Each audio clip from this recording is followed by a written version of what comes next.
Step into the unknown with the shadow frequency and your host, Matt Wilson, as he takes you where the shadows hum. Hello, seekers of the unknown, and welcome to the shadow frequency. I'm Juniper, your producer and guide into the strange and unexplained. Tonight, we're diving into something personal, something raw. Our host, Matt Wilson, is stepping out from behind the mic to share his own brushes with the paranormal. These are stories that shaped him, the moments that linger like shadows in the corner of his mind. From a fleeting figure in his childhood yard to a night of silent lights and military pursuit. Matt's Experiences, Volume 1, is a journey into the eerie edges of reality. So turn down the lights, tune in your senses, and let's step into the frequency where the shadows hum.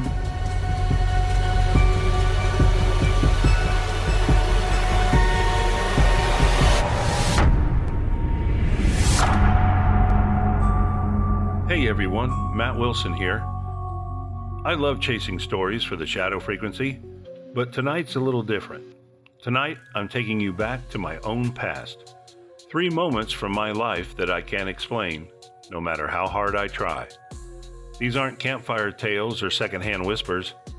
They're mine, etched into my memory like scratches on a record, playing over and over. Let's start where it all began.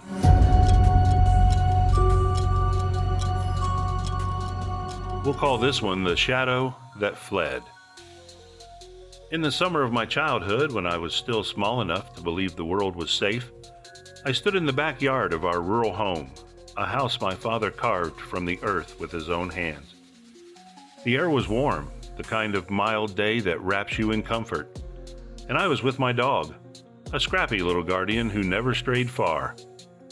Behind our house stretched a wooded patch, dense with whispering trees, and beyond that, an open sprawl of land where my parents tended a garden. Grapevines twisting like skeletal fingers, and fruit trees heavy with secrets. We lingered between the woods and the pasture, the grass soft underfoot, when my dog's ears pricked up. A low growl rumbled in his throat, then erupted into frantic barking as he bolted toward the front of our property. I turned, heart thudding, and saw it, a shadow black as a moonless night, shaped like a man, but wrong, somehow. It didn't walk, it glided, a smear of darkness streaking across the yard. My dog gave chase and I stumbled after him, legs pumping, breath hitching. The figure moved too fast, too fluid, like ink spilling over the earth. By the time I reached the front, my lungs burning, it was gone. Nothing but the gravel road and the empty yard stared back at me. My mother, who'd been out there the whole time, frowned and shook her head.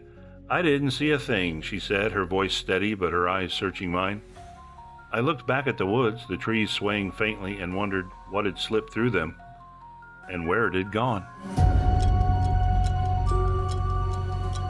We'll call this next one The Thing in the Dusk.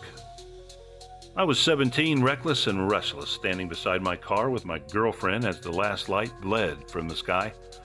We were at the same house, that rural refuge on the gravel road, and I'd grabbed my binoculars, powerful ones, the kind that pull the world close enough to touch. Fooling around, I aimed them at a mobile home a few lots down, its windows glowing faintly in the dusk. I was laughing, teasing her, when something darted across my view. It was no trick of the light. Through the lenses, it came alive, 3 feet tall, running upright like a man, but no man I'd ever seen. Its arms swung wildly, bushy hair bristling around a face that was almost human, yet twisted, wrong. Eyes too big, mouth too wide, a mockery of flesh and bone. My hand shook, the binoculars clattered to the ground, and I ran, bolted for the house like a coward, leaving my girlfriend shouting after me, her voice sharp with confusion. Inside, I stammered out what I'd seen, my pulse hammering in my ears. She stared, half believing, half mocking. But when it was time to take her home, we didn't linger. We sprinted to the car, slammed the doors, locked them tight. The drive past that mobile home was torture, every shadow a threat, every rustle a step. A rabbit darted across the road and we both screamed, laughter breaking the tension only for a moment, but the fear stayed. For months, I couldn't shake it. I'd come home at night, park inches from the house, engine still rumbling as I dashed inside, ignoring my father's grumbling the next morning about tire marks on the lawn. I'd lie awake staring at the dark beyond my window, waiting for that thing to run past again, waiting for it to stop and turn its awful face toward me.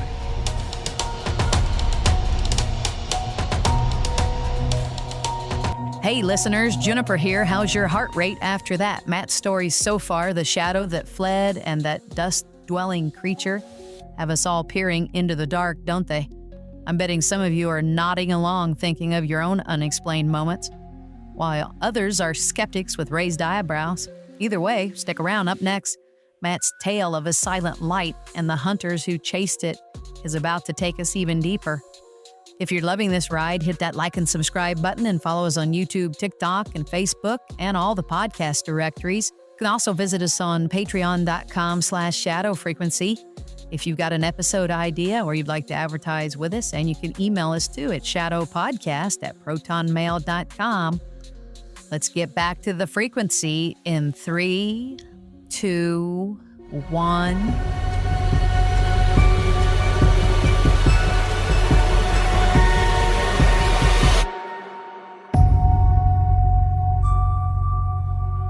Welcome back to the Shadow Frequency, listeners, and tonight we're covering some things that kind of got me interested in the paranormal as a youngster, and I've got several more things that have happened to me as an adult.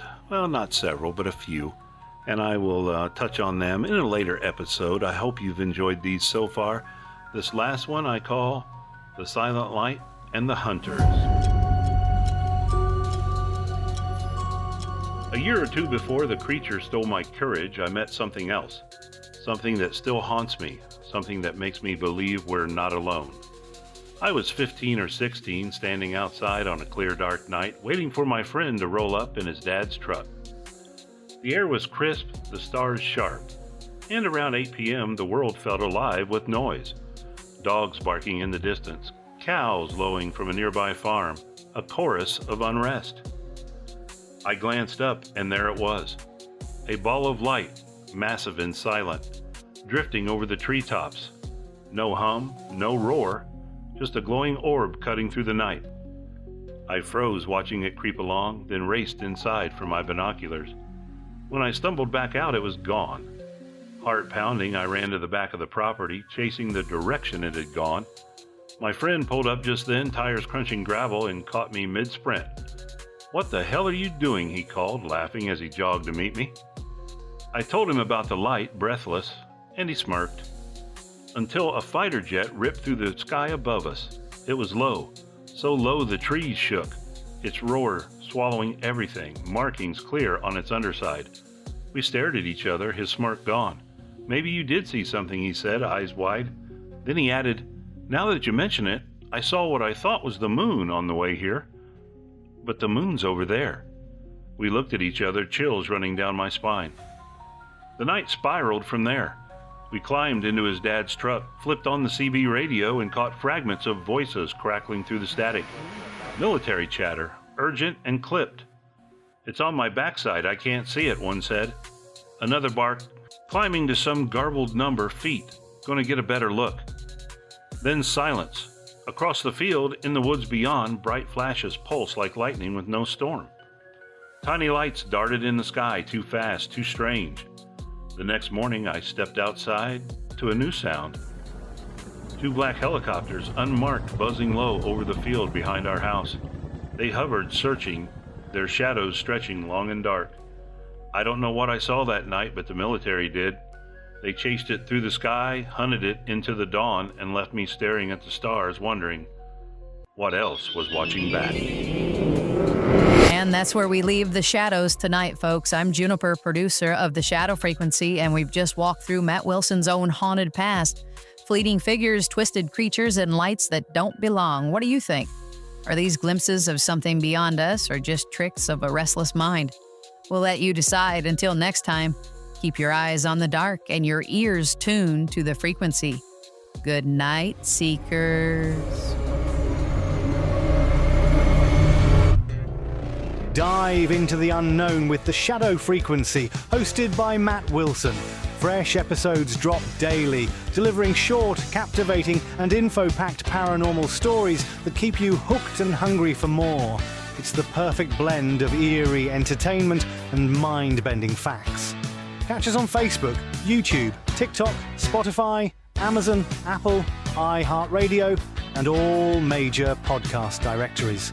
The Shadow Frequency, your daily haunt for the strange and unexplained.